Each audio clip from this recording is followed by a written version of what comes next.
Isa-isa kong sinagot nitong si Attorney Israelito Turion yung mga aligasyon nitong si Trillanes doon sa nagdaang mini trial dyan sa House of Representatives. Pero bago ho yan, isang like at isang subscribe. Masaya na ho tayo dyan sa mga gusto sumali sa ating community. Yung join button nandyan lang ho sa baba. Dito sa video na to, re-recta na ho kagad tayo sa press con ng KOJC May 1, 2026. Panoorin ho natin ang buong video. Okay. I will read again the English statement, official statement of the KOJC so that there will be no confusion whatsoever. No? Because we are here in order to really challenge Senator Trillanes as well as former General Nicolas Torre to show proof. I will read again the statement in English so that there will be no confusion and the statement should be clear in your minds. Again, here is the official challenge. Distinguished members of the media, fellow Filipinos and friends, throughout our nation's history, under every previous administration, the kingdom of Jesus Christ has freely worshipped and served God without interference. Today, that sacred freedom is under siege. SMNI was indefinitely suspended. Pastor Apollo C. Quiboloy, our beloved founding president, falsely maligned and incarcerated. We survived the June 10, 2024 raid, our day of infamy, and the 16-day KOJC siege in August 2024. We chose silence. We healed. We sought no retaliation, yet injustice persists. We are mere whipping boys for political agendas. What is holy has been politicized, our faith weaponized. To Trillanes and Nicolas Torre, I extend this challenge. This is the deal. Substantiate your claims that PRRD owns the KOJC chopper and plane. Present irrefutable ownership documents and legal proof here today. If you succeed, they are yours. But if you fail, as we expect, you have to go to Davao City. Cleanse the airplane hangar yourselves with your tongue. Deal? This reflects the justice of God, who waits to vindicate the righteous and judge the wicked. The kingdom of Jesus Christ stands firm. We will not yield. Divine justice will triumph. That is the official statement of KOJC in English. And why are we here again? Because in a media interview, ang sabi kasi ni Senator Trillanes, sabi niya, ang na-uncover namin yung mga private jet or helicopter na binibili ni Pastor Quiboloy, sa kanya yun. Naku po. Kay Duterte. Kasi, pag titingnan mo, mas madalas pa siyang gumamit kaysa sa true owner, kaysa kay Pastor Apollo Quiboloy. Kailan niya ito sinabi? April 27, 2026, sa interview niya kay Karen Davila sa Head Start.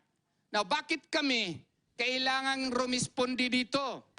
Kailangan naming rumispondi dito kasi napakabigat po ng kanyang akusasyon.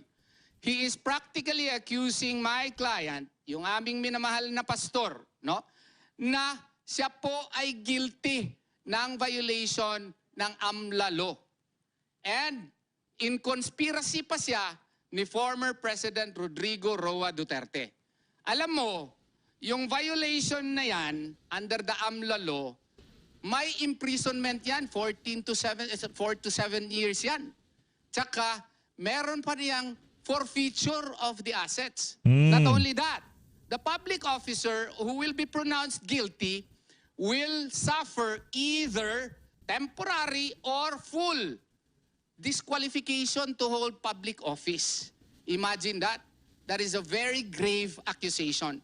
So we are here because he is imputing a crime against KOJC as well as Pastor Apollo C. Quiboloy.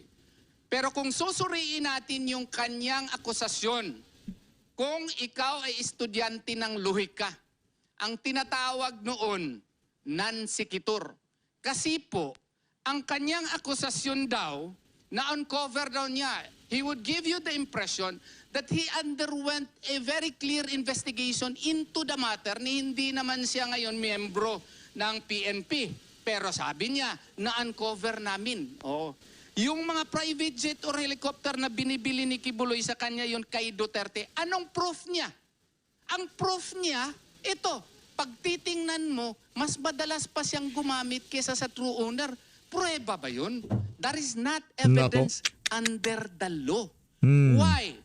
Kasi nga po, hindi nga yan picture, hindi yan video, hindi yan testimony na si Presidente Duterte talaga ang bumili. Yun ang ebidensya doon. Kung meron ba siyang resibo na si Presidente Duterte or yung KOJC ang bumili doon, yun ang ebidensya.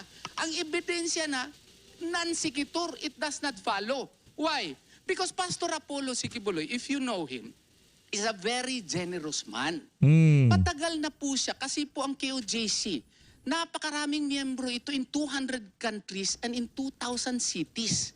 Marami pong nagbibigay ng tithes kay Pastor Apollo Sikibuloy. And through the years, and of course, may nagkakaroon siya na ngayon ng mga properties yung KOJC mismo.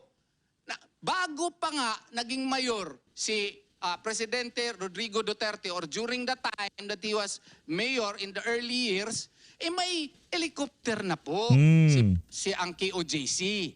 So, to accuse President Rodrigo Duterte as using Pastor Apollo Sikibuloy to be a vehicle for money laundering is really a below-the-belt accusation. Nako po. His usage. No, we are not agreeing, we are not conceding that President Duterte may have used it because indeed, he was able to use it especially during the campaign. Okay? Pero yun po ay nature talaga ni Pastor Apollo. Teka lang, yung mga air asset ni Saldi ko ginamit din naman ni Ping Lacson at ditong si Tuta Soto eh. Pambihira naman. Baka itong si Saldi ko ginagamit din para sa money laundering nitong mga gumamit ng mga chopper niya. Hindi si Soto at itong si Lacson ha. O paano na lang si Marcos Jr. Ginamit niya din naman yung chopper nitong si Saldi ko eh. Pinang-transfer pa nga ng pera. Si Kibuloy, kung may maghingi sa kanya ng pabor, kaibigan niya, di pagbigyan niya kasi kinakailangan. At hindi lang yan. Pag may mga calamities noon, nagpapahiram din si Pastor Apollo Sikibuloy ng kanyang, ng kanyang helicopter.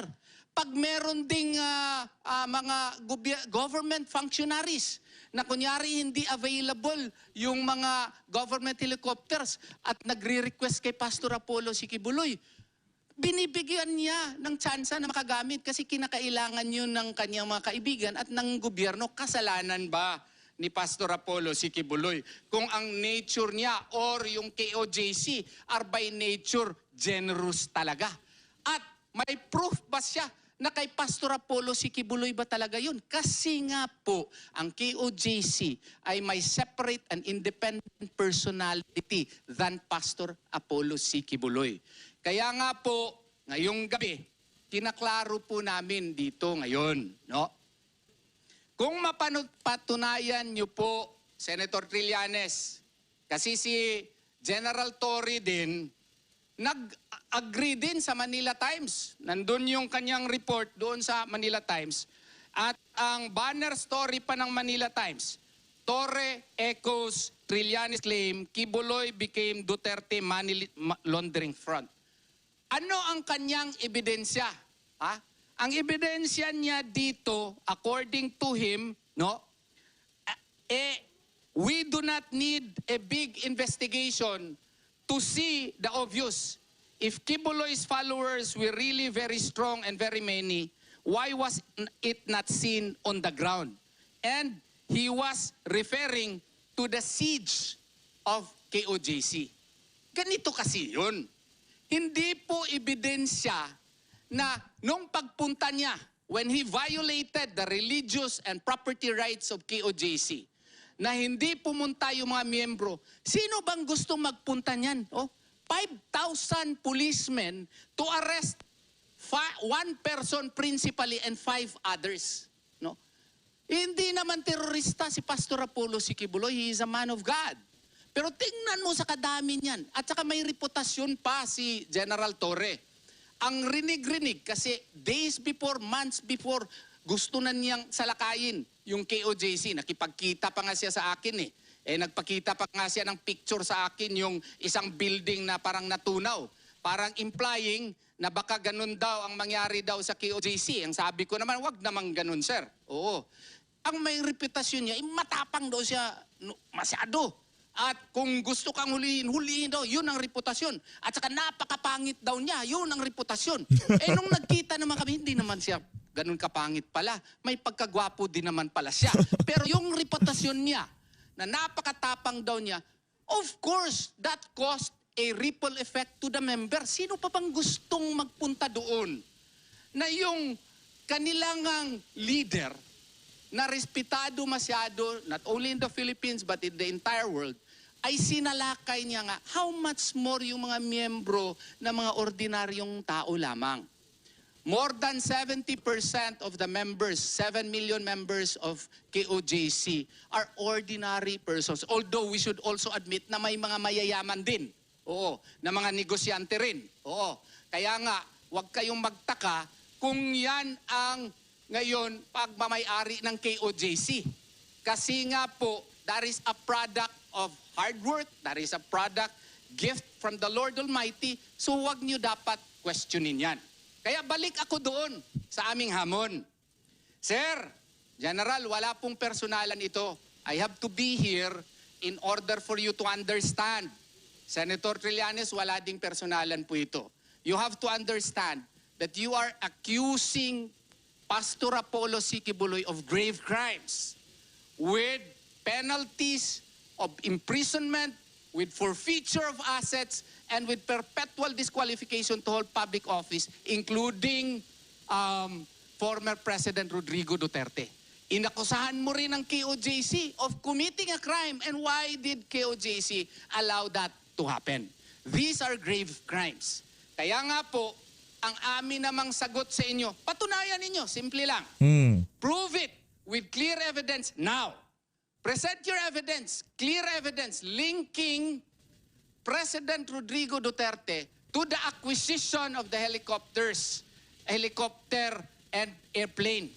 Kasi if you can prove it, nandito po ang mga officer po ng KOJC. Okay. Nandito po ang aming, dito po sa aking left side, si Ma'am Neng Lisada. Officer po siya ng KOJC. Ma'am Neng, tanungin kita. Papayag ka ba, pipirma ka ba ng dokumento na ibigay mo kay Senator Trillanes at saka kay Nicolas Torre kung mapatunayan nila na kay Presidente Rodrigo Duterte yung mga eroplano at helicopter? Papayag ka? Deal or no deal? Go ahead. Deal. Walang atrasan. Ayun. Nako. Ito naman sa aking right side. Klaruhin natin ito. Officer din. Isang high officer. Kilala ninyo palagi sa SMNA ito. Si Ma'am Nori Cardona. Ma'am Nori, being an officer of the KOJC, would you sign a document transferring your precious assets such as the helicopter and the airplane to former Senator Antonio Trillanes and Mr. Nicolas Torre, Mr. na siya ngayon kasi hindi naman siya general, to Mr. Nicolas Torre, i-transfer nyo sa kanya pag napatunayan nila ngayon na kay PRRD daw yung mga assets na yon. Deal or no deal? Deal. So anytime na mapatunayan nila, pipirma kami. O yun. Anytime. Anytime na mapatunayan nila na kanila kay PRRD yung mga eroplano at helicopter, inyo na yun, sir. At least, meron kayong helicopter at eroplano. Nakasakay na ako ng helicopter. Maganda nga. Pero, Kung hindi ninyo mapatunayan po, ito naman. Walang personalan ito. Grave masyado yung accusations ninyo. Ito naman hingi namin. Pwede tayo magpermahan ng kontrata dito. Kung pupunta kayo dito, gawa kaagad tayo ng kontrata. Perma tayo. Or kung Yan. hindi kayo available dito, i-inform nyo lang ako, pupunta ako dito, perma tayo ng kontrata. Kung hindi nyo ma-prove na kay PRRD yun, didilaan ninyo. Dila Anon? Dila. Yung hangar ng KOJC, pati yung eroplano kung may makita kayo doon, at saka helicopter. Fair ba yan? Fair yan. Fair yan, fair. An eye for an eye, a tooth for a tooth. That's biblical. Hindi nga yan, mabuti nga yan, magdila lang kayo, hindi kayo makukulong eh. Hindi kayo ma-forfeit yung mga assets, hindi mawawala sa inyo. Dila lang yan. Dala ka lang ng tubig. Okay na yan. Napakagaan talaga niyan. So kung ready po kayo, ready kami anytime, but give us at least 3 days notice kasi gusto ko talaga nandito para magpermahan tayo ng kontrata sa harap po ninyo. Walang personalan po. You accuse my clients of grave crimes and I have to likewise make this press conference very serious so that you will know and understand that we are likewise serious in hurling this challenge to you.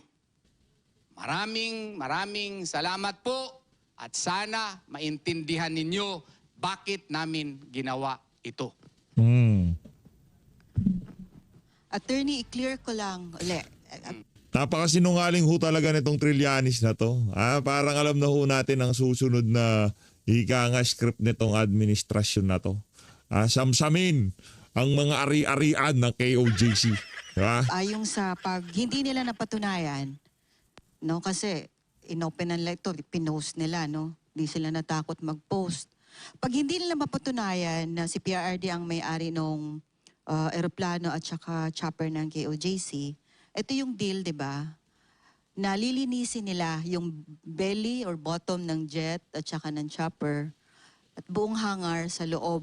Pati yung apron, attorney, sa labas. Yun, yung apron At dila pala. nilang gagamitin nila. So bakit dila? Kasi nagsasalita sila. So yun ang ginamit nilang weapon, dila din ang pangbabayad nila, ipang lilinis nila.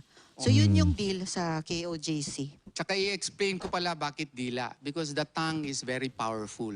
As a matter of fact, Musliman ako. Sa mga kumusliman, Assalamualaikum warahmatullahi wabarakatuh. Sa amin din, yan din. You should use your tongue properly. Properly and in accordance with the instructions of Allah subhanahu wa ta'ala. Before you use your tongue, be sure that you have the necessary evidence. Especially if you malign other persons. If you accuse other persons, kailangan meron kang ebidensya. Hindi yung ang proof mo. Kasi pag titingnan mo, mas madalas pa siyang gumamit kaysa sa true owner. Ebidensya ba yan? Si Pastor Apollo Sikibuloy is a very generous man. Kung mag-request nga siguro siya noon, kung nung mabait pa siya, baka pinagbigyan pa siya, pahiramin din siya. Yung mag-request din siya sa KOJC na pagamitin siya, posible na meron nga ako mga kaibigan, hindi ko na lang i-name, na mga public officers, former public officers. Minsan hindi available yung kanilang chopper, government chopper. Yan. Alam mo naman, ilan lang yung mga, ilan lang yung mga government choppers. They call KOJC. And then, they inform Pastor Apollo Sikibuloy. And such is granted. Kasi, if that is granted, proof na ba yan na siya ang may-ari? Ako, kunyari lang, para maintindihan ng mga tao, meron akong property, farm, doon sa Davao del Sur. Farm is equivalent to a property also. Ang nandun palagi, yung aking kapatas, yung aking uncle. Siya ang nandoon palagi, siya ang gumagamit na aking farm. Pag mag-harvest siya, kung maawa siya sa akin, bigyan niya ako ng share. Kung hindi, kanya na yun. Ang ibig ba sabihin, siya na ang may-ari doon? Hindi naman. Ako pa rin ang may-ari noon. Kasi, nga po, siguro generous lang din ako, pinapabayaan ko lang siya kasi wala rin siyang ibang hanap buhay. So, yun po ang example doon. So, yung kanyang ebidensya, pag titingnan mo, mas madalas pa siyang gumamit kaysa sa true owner. Hindi po ebidensya yon, Senator Trillanes. Sana po, ma-prove mo yan, kasi kung ma-prove mo yan, iyon na yung aeroplano, iyon na yung helicopter. At saka si General Torre din, former General Torre, walang personalan ito, sir. Kung ma-prove mo rin, sir, na kanila yon, kay PRRD yun, at hindi sa KOJC. Sa inyo na yan, sir. Pero kayo na lang dalawa sabot. Ano ba yan sa Tagalog? Mag-usap-usap kung kanino yung helicopter, kanino yung aeroplano. Huwag kayo mag-away. Kayo naman ang mag-agree niyan. Basta sa inyo na po yun. Okay? Deal or no deal? Eto mga kababayan, tuloy ho natin ang ating talakayan dito sa interview na to ni former Senate President Franklin Drilon. Kaugnay sa mga mangyayari sa Senado kung sakaling mapunta doon ang impeachment nitong si VP Sara. Bottom line ho dito, doon sa mga sinabi nitong si Atty. Turrion, panibagong kalokohan na naman ho yun yung nitong si Trillanes at itong si Nicolas Torre. Wala naman hong naniniwala sa mga yan. Darating din ho ang panahon na babalikan ho ng sambayan ng Pilipino yung dalawang mama na yan. Especially yan si Nicolas Torre. Kahit yan si Trililing, malaki ho talaga ang trust ng mga yan sa sambayan ng Pilipino. Rekta ho tayo dito kay Ma'am Pinky Well. Senate President Franklin Drilon. Senator, good to see you again. You're looking well. Thank you for your time. Pinky, and thank you for having me tonight. Anytime, sir. Let's start with this probable cause issue. The House Justice Committee already voted. Balikan lang po natin. Sufficient in form, sufficient in substance, grounds. Tapos ngayon po, kakatapos lang po nung probable cause. All right, that was a unanimous vote. 58 members voted that there is probable cause. Do you see any problems, concerns during the conduct of the hearings? I didn't see any, and I can, from where I sit, the House Committee followed the Supreme Court decision to the letter. So maybe overdid it, and but I can see that, and I have no doubt that they will elevate the case to the Senate. The impeachment complaint would be elevated, and probably that is the reason why Vice President Duterte did not submit any evidence, because she assessed that no matter what kind of evidence she will present, chances of it being elevated to the Senate is very large, and therefore, as a matter of strategy, they say, let's do it in the Senate, let's present our evidence there. In other words, it is easier to get 9 Senate votes to dissent rather than have a majority in the House of Representatives to dismiss. In other words, you're saying it's easier for her to win in the Senate than in the House. Yes, and the numbers are less complicated. You have only 24 republics to talk to, and if you have 9, that's it. Now, if you look at it, today you have 9 in the minority in the Senate, and you assume that these are Duterte votes. So if that 9 stick together and would cast a negative vote, you can never convict. Now, of course, also the fact is, Pia is part of the majority, but is the sister of Alan, and I do not know if they will vote separately. But if Pia sides with with Alan, there you are. You have 10. But Senator, while we are looking at the Yan o mga kababayan, walang halong pambobola. Kahit ano pa hong gawin nila dyan sa impeachment na yan, kahit ano pang mga kalokohan. Kasi yung mga senador, kung hindi pa nag-uumpisa yung impeachment na yan, alam na ho nila na puro kalokohan yung mga aligasyon, akusasyon dito kay VP Sara diyan sa House of Representatives. Wag na ho sila magtangka na bitbitin pa sa Senado yung impeachment na yan dahil mapapahiya lamang ho sila din. Sigurado the yan. numbers right now that there's 9 in the minority and thinking that they will vote against the impeachment. Against conviction. Against conviction. Of course, we're getting ahead of ourselves now, Yes. bringing this to the Senate. Do you think that there could be possible evidence, pieces of evidence that might change the minds or force them to actually vote the opposite? You can never tell. Remember that I was a senator judge in 2 impeachment trials. And until the bank statements and records were revealed in both the trials of President Estrada and Chief Justice Corona, the general view was that they will be acquitted. Yeah.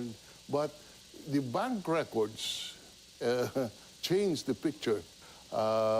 In the case of President Estrada, the thought that the second envelope contained more damaging evidence related to the bank record.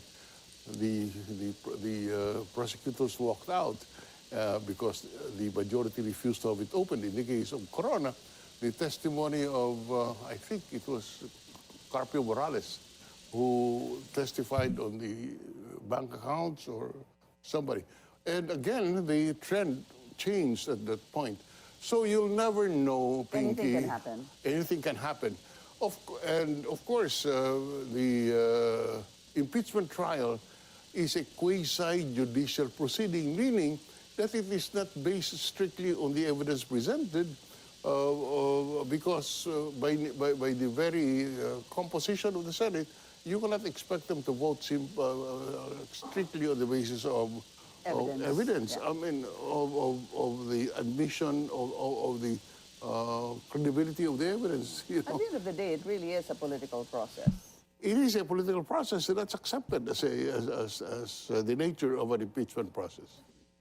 So pagdating ho doon sa ibinibidang accountability nitong si John Kiluistro, wala ho talagang katotohanan yon. Maliwanag pa sisikat ng araw na hindi ho yan para sa accountability. Para ho yan siya nga pamumulitika sa 2028. Nag-agree. Veterano, mahusay na senador, mahusay na abogado, Franklin Drilon. When we're talking about bank records or bank accounts at that, I want to go back to what happened during the House Justice Committee hearing. Let's talk about AMLAC. Was the House Justice Committee well within their rights to subpoena these transactions, suspicious and covered transactions of the Vice President? Well, the bank secrecy law specifically provides in Section 3 that the bank records are confidential and may not be made public except one in cases of impeachment. Now, so that's why they subpoenaed the AMLAC or AMLC.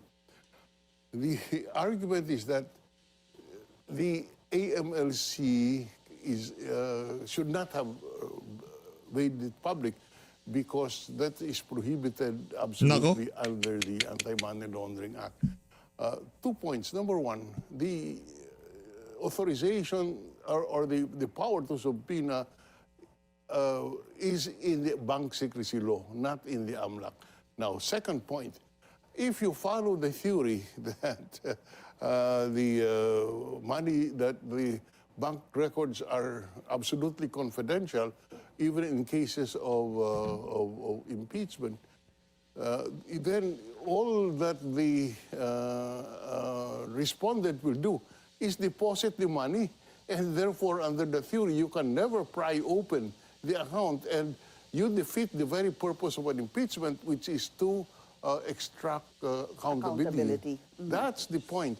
The impeachment is to extract or to impose accountability on impeachable officials. And if you say, no, you cannot open that, then all I have to do, if I were the impeachable officer, deposit it all at the bank and nobody can prove anything. But do you think there might be something wrong with some provisions of the Anti-Money Laundering Act? I believe it was amended in 2022. I was the Senate president that the original law was crafted, and it has always, we were always conscious of the bank secrecy law, which was already existing at the time that we passed the Anti-Money Laundering Act. Let's put that up on the screen because this is something we've been talking about over and over again. And I actually had the spokesperson of Attorney Mans Carpio here last night. So nakasulat po kasi sa AMLA as amended in 2021, Information Security and Confidentiality. The AMLAC, this is what they're using, and its secretariat shall securely protect information received or processed and shall not reveal in any manner any information known to them by reason of their office. This prohibition shall apply even after their separation from AMLAC. So the simple explanation would be, hindi kayo pwede mag-reveal in any manner or in any information. And yet, you have the bank secrecy law that actually says deposits. But here's where I wanted to ask you to follow up. Deposits are considered confidential except upon written permission from the depositor, pag pumayag po si depositor, or in cases of impeachment. That's Senator. right. Ito po yung That's sinabi right. niya. So, I was asking yesterday, this particular provisions in the law, nagbabangga ho ba sila? Are they conflicting? First, they are not conflicting, but even beyond that, I'm even assuming, and I'll explain later on, it is not conflicting, but even if it's conflicting, you know, if you look at the principle is a repeal by an implied repeal is not favored in you interpret statutes. Meaning, you know, the argument is that it is an implied repeal because the AMLAC did not provide for any exception. Now, the second point is the AMLC and the impeachment trial is to exact accountability. Yeah. You will defeat the whole purpose if you say that it cannot be Bawal. In any subpoenaed. manner or any yes, information. and also it says shall not reveal. In other words, it Shall not reveal. shall not reveal. Meaning that you cannot voluntarily go To anybody and just reveal it.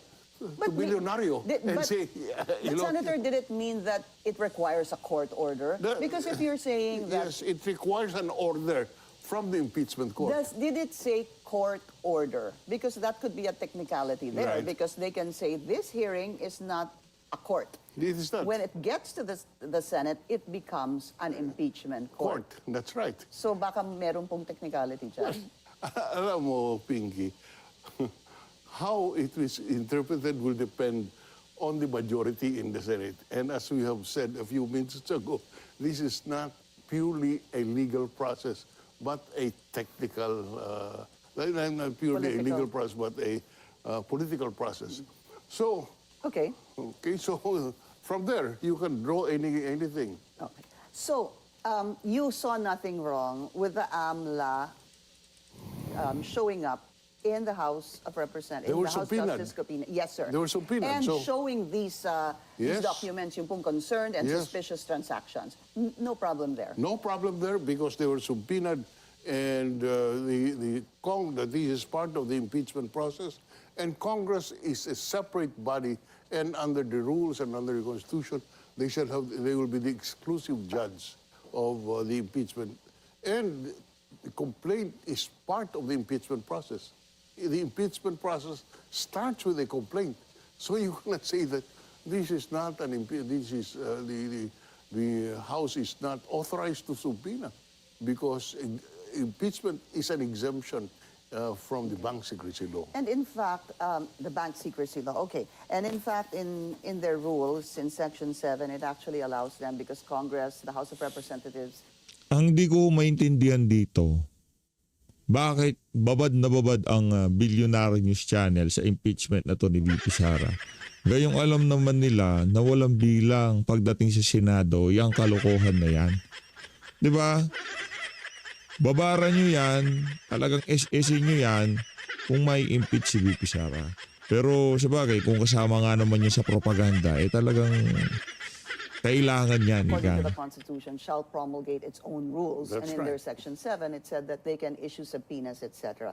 But this is where the argument is actually being raised, that there could be a violation. Well, Is the word I'm using. That's right. Okay. And at the end of the day, The Senate must decide. And the Senate has the exclusive power to interpret. What were your thoughts about the report of the AMLAC? 6.7 billion pesos, Senator, in inflows and outflows.